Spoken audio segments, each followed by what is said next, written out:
The spirit is what chooses to develop the soul or not. The spirit is choice, your choice. But it doesn't know what to choose if it doesn't choose to learn. When you choose to learn, you are choosing to remember and organize everything that you have been through trial and error. And we do this through culture. Cultures are cultivated knowledge of what we learned before, generations before and generations before that. These findings and teachings are what we call spirituality, but they are actually working on the soul. They are soul workings, but there's also philosophy where we are just knowing. It is like for the spirit, because then the spirit knows what to do. Combine your knowledge of the greater cosmic and microcosmic, which is our philosophy, our belief system, our belief of what is greater than and less than us, as in less in size, less in, when I say size, I mean atom, but we know there's a bigger quantity to it. But in order to see that bigger quantity, we need to zoom out. So whatever you zoom out and zoom in for, you apply that to your psychic workings, your alchemizations of the self, because it guides you. The spirit is just the choice factor. So food for the soul is actually anything, pretty much, because the soul can digest anything. But desire comes from the spirit. The spirit needs to desire something that it is aware of, and then it uses the soul to obtain that. I only say this so we can divide the spirit and the soul properly, as well as the physical body. The physical body is a manifestation designed by spirit, but also natural occurrences. Spirit uses its ability to move the physical world to form the human body. Just like when we are working out, doing yoga, moving our body around to mold it, that is our manual ability to transform our physical body. But, for example, things that are naturally occurring, like gestation within the womb, is how the body develops naturally.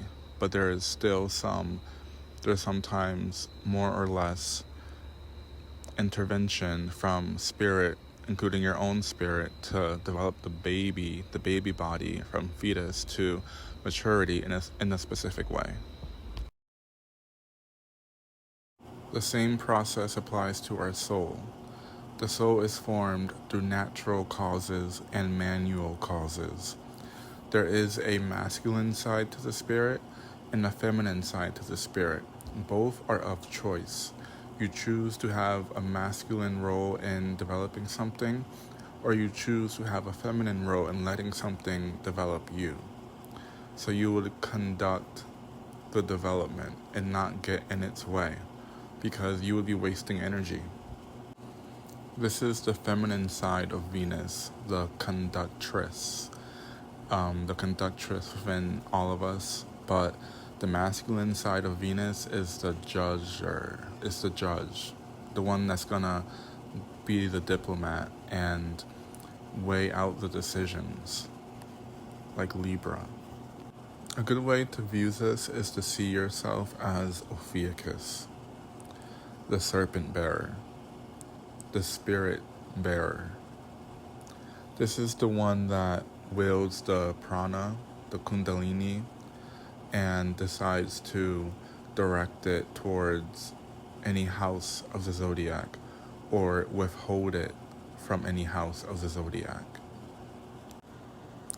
The myth goes Ophiuchus is actually the figure Asclepius, like the rod of Asclepius, the healer, because Zeus turned him into a constellation for bringing the dead back to life, and Hades didn't like that. So the way that I am making a connection right now is that you put your snakes into different houses to heal your zodiac. If you don't have any life, like any routine in your sixth house, you put more snakes into that. But another way that I was seeing this is that you are like the base of the snake. So the snake doesn't really have a tail. It's just a lot of different heads that keep fractaling out into the different houses. When you heal, you are healing your entire reality because the tail of the snake is you, the spirit, and you, the spirit, is outside of time and space. You're not really here. Like, how can you prove that? You just have a body and transmissions, electrical surges. But where we direct our actions from come from the spirit. But every time that we try to visualize the spirit, it's just a symbol.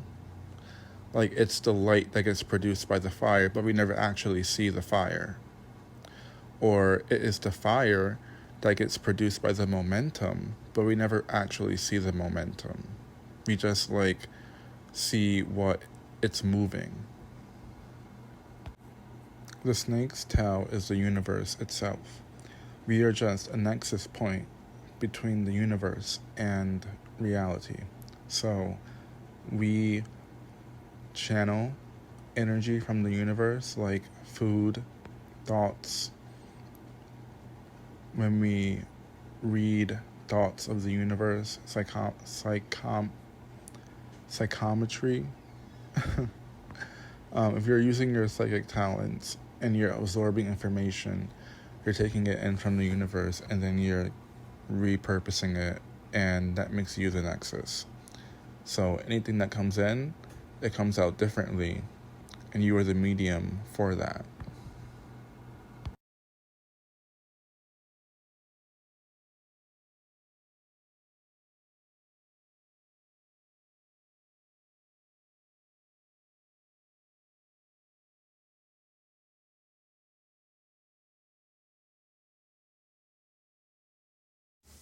Another thing about invisible energy, emotions have this quality to them.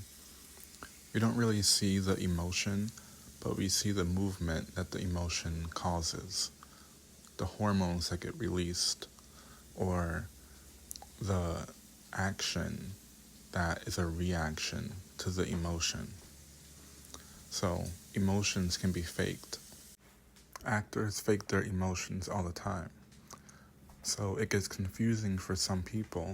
They think that since the character liked it, it should be something decent to try.